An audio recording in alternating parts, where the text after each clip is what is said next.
What's up, guys? Mike here, the Detroit Borg, with a look at the HTC One, the new flagship phone from HTC here to challenge Samsung and Apple for the marketplace. So HTC has done some really interesting things with the HTC One in order to make it a standout product. And that really starts with both the design, the display quality, audio quality, as well as the camera. Starting off with the phone design, we have this beautiful zero-gap, all-aluminum construction. We'll take a close look at that, of course. We also have this emphasis on the stereo speakers. So audio is a big story here. So we have a built-in amplifier for excellent audio quality, as well as Beats audio processing for enhanced audio quality, which works both over the stereo speakers as well as the headphone jack. We also have dual microphones with dual membranes for enhanced audio quality when recording video, as well as enhanced noise cancellation, as well as dynamic volume adjustment.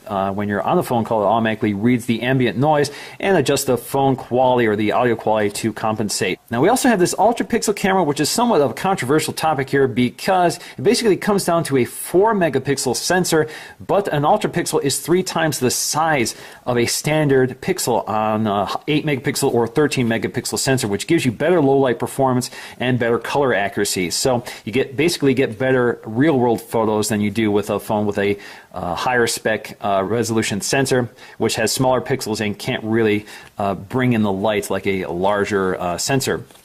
So in terms of specs, we have a really impressive phone here. So again, 1.7 gigahertz quad-core processor. This is a Snapdragon 600 processor. We also have 2 gigs of RAM, GDDR2. We have 32 gigs of storage. This is also available with 64 gigs. Keep in mind, you only get 2 capacities, 32 or 64 gig, and no SD card slot, so pick your size when you buy your phone. 4.7-inch, 1080p full HD screen, 468 ppi as well. And we have HTC Boom Sound, which is what they're referring to with that front-firing stereo speakers. We also have that ultra-pixel camera, which noticeably they do not mention any specs there. It's a 4-megapixel sensor. We also have the front-facing camera, 2.1 megapixels, which is good for 1080p video with HDR video as well. Same with the front fire or the back main camera. Again, you get 1080p HDR video with stabilization. Of course, we also have features like DLNA, AGPS, GLONASS, NFC. So we have NFC technology in here, as well as Bluetooth 4.0. So let's go ahead, crack into the phone, and see what we get. Now, if you get the AT&T phone, you'll get this little message inside. We hope you love your new HTC One. You get a little pamphlet here up top, which is basically a quick start guide with AT&T branding. So it tells you a little about using your HTC One. And you have your HTC One here in its plastic. Now, I should mention this is available in 2 colors, both silver and black. Obviously, I have the silver version here, so I'm going to tip this over to get it out of its packaging. So here you can see wrapped in plastic, already beautiful phone. You see it actually has some heft to it. So we're going to set that aside for just a minute while we take a look at the contents. So inside we have some literature. So we have our IMEI serial number information as well. We have our SIM ejection tool here. So if you look closely at that, you can see HTC, nice little SIM ejection tool. We have our HTC Safety and Regulatory Guide. We have our Limited Warranty by HTC, and we have our HTC stickers. So we have 2 sets here. Now we have our accessories as well. So we have our wall adapter. So we peel these open here. There's our HTC glossy wall adapter for USB charging. We also have our USB cable. So this is obviously micro USB, standard fare these days. And you have your headsets. So these are not Beats or iBeats. These are HTC headphones that kind of look like a set of Beats headphones. So you can see you got that red and black theme, as well as a little remote and microphone built into the line. This is that sort of spaghetti style cable here, so it's kind of non-tangle. So that's really popular these days. All right, so let's get back to the phone, the HTC One wrapped in plastic. So I'm just going to peel this label here, and it should slide right out. There we go. There is our HTC One in all of its aluminum glory. So we have our sticker back here, which I'm going to peel off.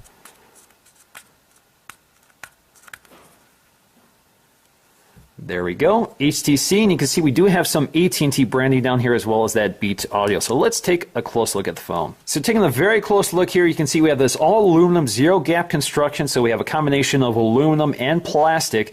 So the antenna is actually built into the aluminum, so that's why you can have this full aluminum unibody without interfering with radio transparencies such as cellular connectivity, Wi-Fi, Bluetooth, etc., including NFC. So there is NFC in here as well. So you can see down here we have these brakes along the back. You can see that nice curve, as well as that polished chamfer, which is a very evocative of the iPhone.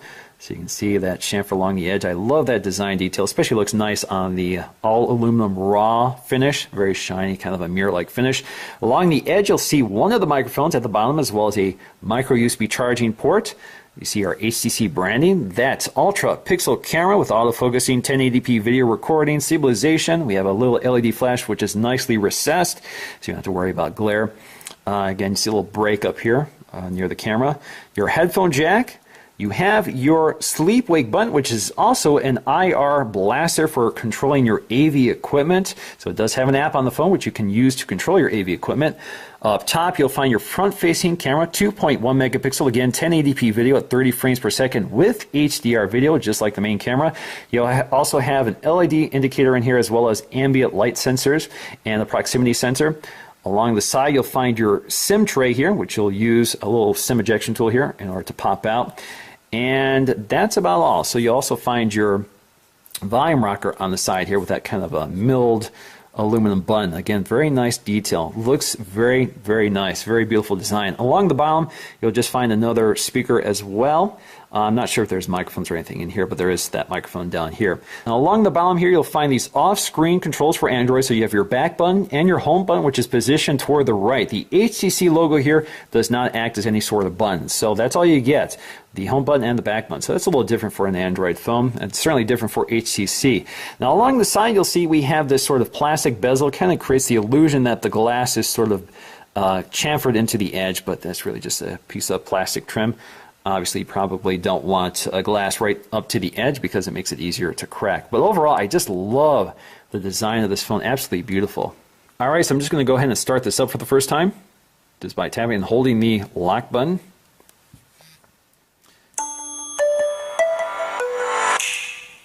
So we get a little AT&T splash screen.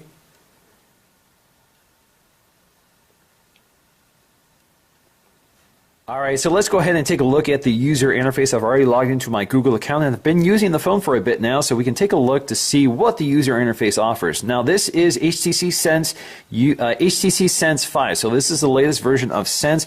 And as you can see on the lock screen, we have this clock widget as well as a weather widget. So you can see the current conditions of my location, 43 degrees, and it is cloudy and quite windy right now, by the way. And you can see we get a little clock animation. We also have a new font here. This is called Roboto, so it's a cleaner overall design. So again, this is the default configuration, and this has been spiced up a little bit with AT&T. So AT&T has done a few things with the user interface, and I'll point this out when we get to them. So looking at the lock screen, you can see we have these quick launch apps. If you just want to launch any one of them, all you have to do is tap on them. So if I go back to the lock screen, there you go, you launch them, and it takes you back to those specific apps. Now, if I want to unlock the phone, all I have to do is drag up on that lock icon. It takes me back to where I last left off. Now, if I press the home button, it will take me back to Blink Feed. Now, Blink Feed is basically the main home screen. It's kind of like a big widget. So for example, you see a widget up here. This is the clock widget along with the weather widget. And down here is Blink Feed. So if you swipe down, you can see it refreshes the screen. If you look up there, it will refresh the screen. But you also have your options up here. Now, Blink Feed is basically an aggregator of your social media content, your news content, and it's something that you can update and modify right from the widget. So one of the things you can do is change the topics and services. So in this case, I can toggle between things that interest me, like the Associated Press, Autoblog, technology websites like CNET, Engadget, and The Verge. You can also swipe left and right. This is a theme very popular with HTC Sense. You can swipe left and right to get to different categories. So for example, if I want to go to just select a variety of categories such as technology. So where's technology down here? So there are several categories of technology: gadgets, internet, and mobile, or science. I've selected those three. So if I go to my Blink Feed, you can see it pretty much serves content that's interesting to me. I've also logged into my Twitter and Facebook accounts, so all that information is here as well. And again, all I have to do is tap the menu icon to change it. You can also search for items here. So you can see if you search here, you can type in a search query and it'll bring up things like the Boston bomb or something that's going on right now. You also have the ability to post to Facebook or Twitter. So if I want to post to Facebook, I can do that. Now, in terms of blink feed, you basically have infinite scrolling here. So you can see it actually loads it pretty well. So you see no lagging here. It loads everything nice and quickly. So if we want to jump to any one of these stories, just tap on any one of them. Brings you up to a full screen as you can read through the article. You can also share it with your variety of accounts that have been signed into this phone. So for example, Facebook, your messaging, your mail account, notes. You can go to more to get to more, such as your Gmail, Google+, Bluetooth, Twitter. And you can scroll left and right to see other stories.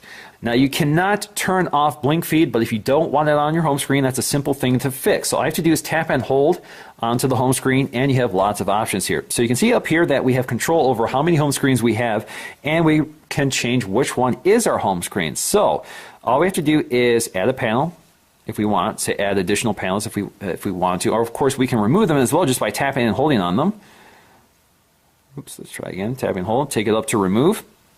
But as you can see, when we do that, we also have the option to set as home. So if we swipe up, that will become our home page. So now if we go home, it takes us to a more familiar sort of setup. So you can swipe to the left, you can see your blink feed, and you get the classic home page where you can arrange your apps. Now in the drop-down menu, you can see we have our familiar Android 4.1.2 interface. Now what you won't find here are quick setting toggles, which I kind of miss, such as turning off Wi-Fi, turning off Bluetooth, changing your screen brightness, that sort of thing. But you do have this little gear icon, which will take you right to settings, and it launches pretty quickly, so you have full access to all your settings right there. Again, if you drop back down, you can see all of your notifications, and you can expand them just by using the two-finger gesture to swipe down. Now we can also use that long press to add widgets here. So we have lots and lots of widgets. We can add AT&T Navigator, that's again AT&T software, bookmarks, Google's widget, Play Store widget.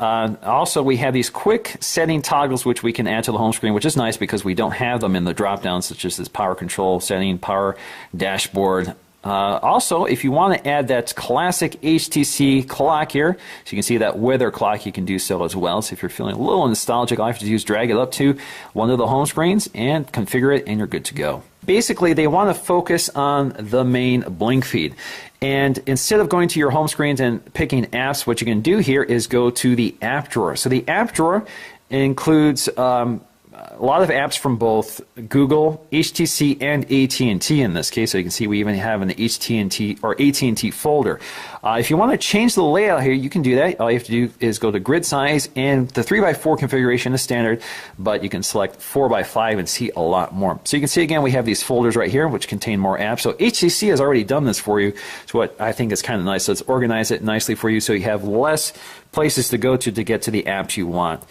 So you can see apps here. For example, all of our media apps include Watch, which is basically a HTC's video rental service. It's kind of an alternative service. It's something like iTunes.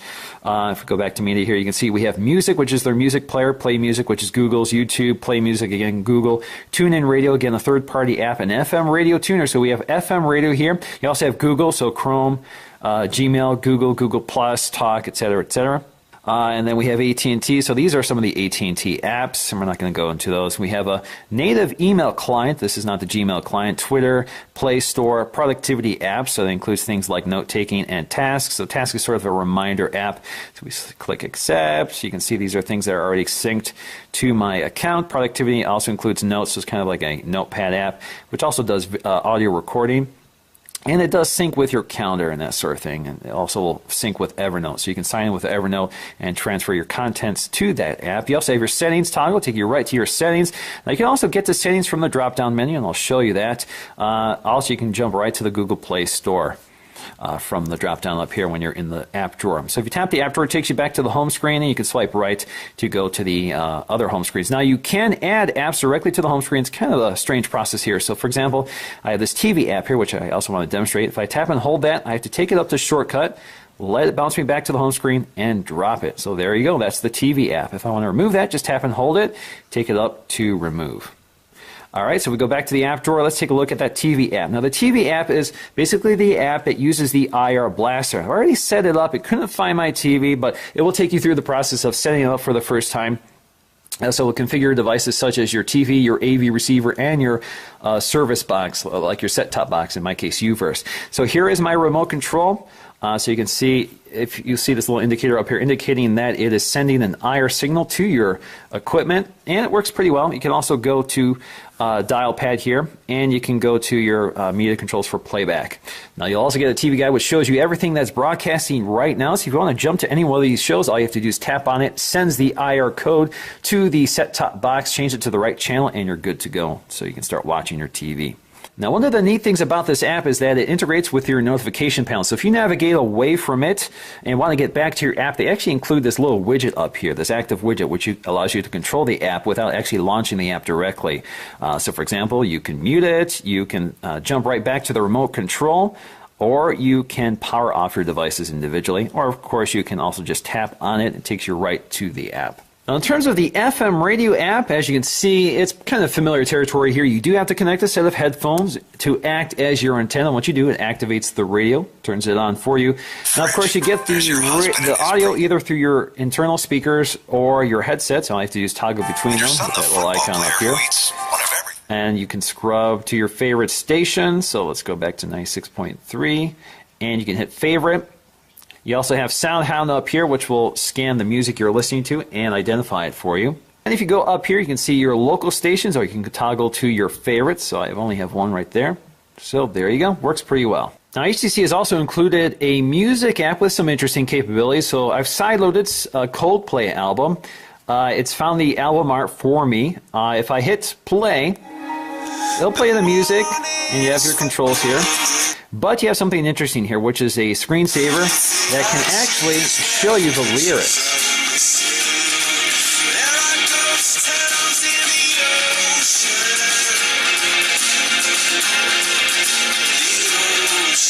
You can see it highlights the lyrics as the song progresses. It actually works really well. I'm pretty impressed. Now, you don't have to sideload the lyrics. It finds it automatically using Grace Note. Now, as I mentioned, we have these two off-screen Android controls reduced now to a back button and a home button. So we don't have a recent apps button, or if you're Samsung, you'd have a menu button.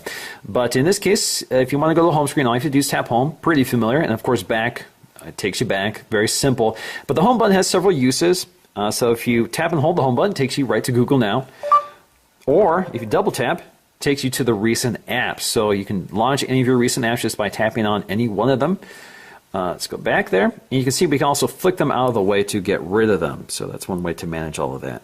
Now, taking a look at our settings, we actually have some interesting features here, including the way the user interface is designed. So, for example, you see that accordion effect when you get to the end of the list. So, of course, you have airplane mode, Wi-Fi, Bluetooth, mobile data. You can toggle those on and off. You also have media output, which is referring to the media streaming box you can buy from HTC, which basically links your HTC phone to an HDTV. So this allows you to, for example, broadcast your video, photos, and audio. And videos on your phone.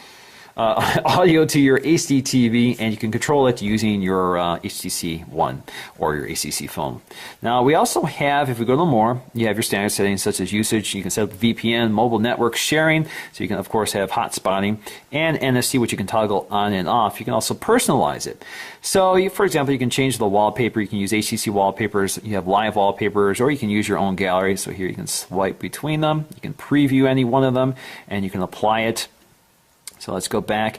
You also have lock screen style. So if you want to change your lock screen, you have lots of options. So for example, if you want a news ticker up there, you want your gallery, widgets, that sort of thing, you can pick from any one of these. So you still have a lot of customization, which HTC really likes.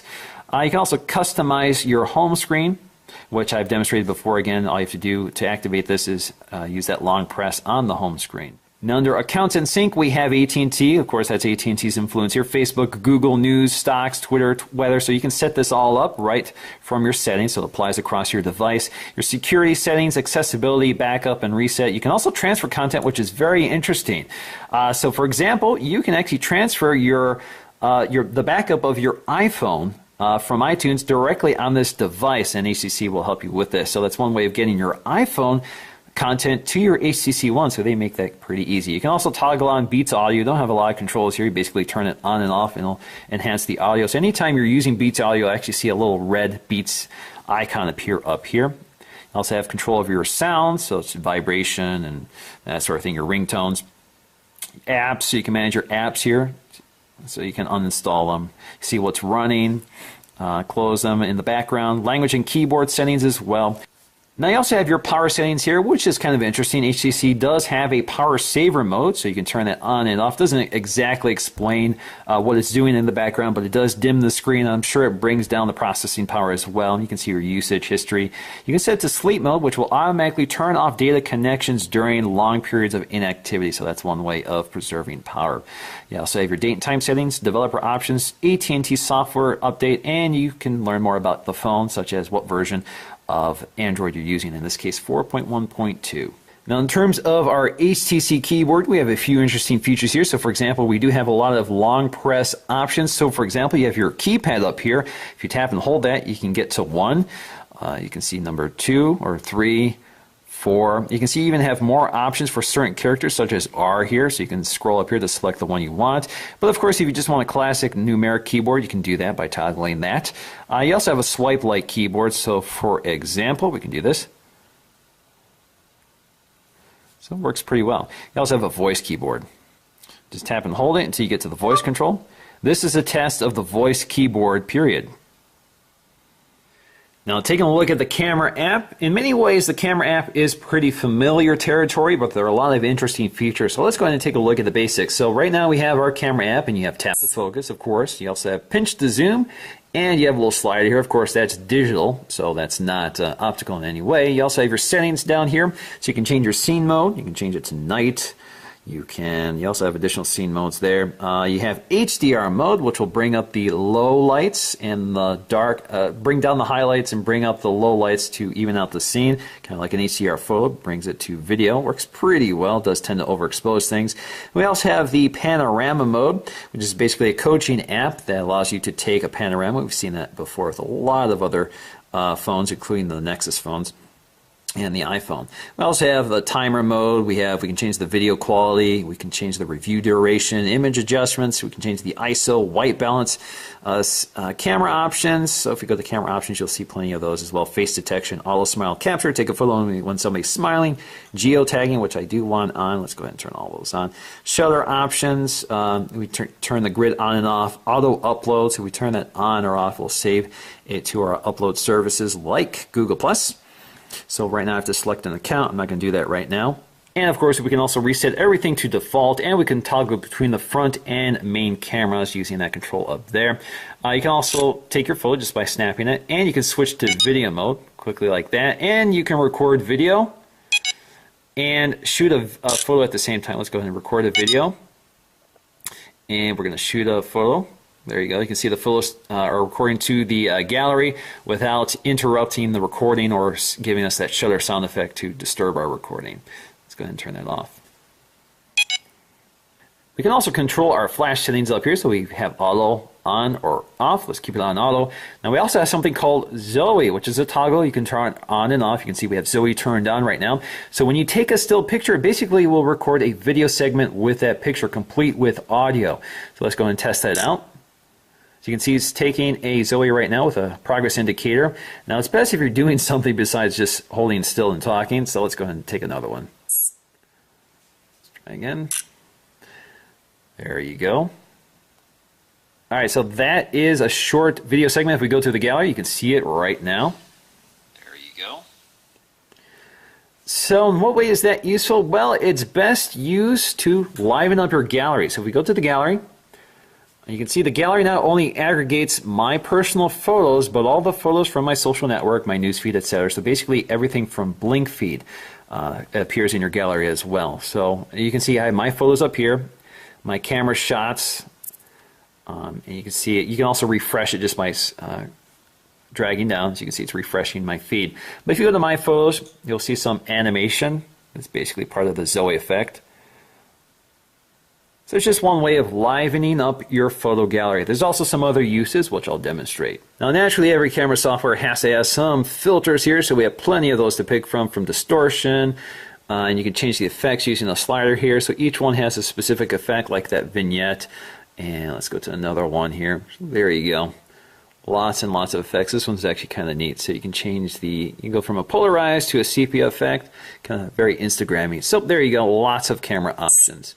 Now, in terms of audio quality, the speakers aren't necessarily loud, but they're very clear and crisp with a nice depth and range to it. Definitely much better than any mobile device I've ever heard. So you get rich stereo sound, almost sounds 360 degrees, especially when you're looking at it head on.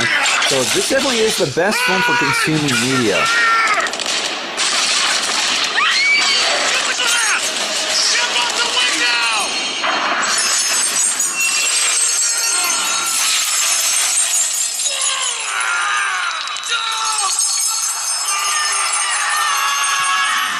Alright guys, that's going to do for my quick look at the HTC One. Thanks for watching, and stay tuned for my full review where I'll cover the video cameras, the photo cameras, as well as the speed and performance. So stay tuned for that, and I'll see you again in the next video.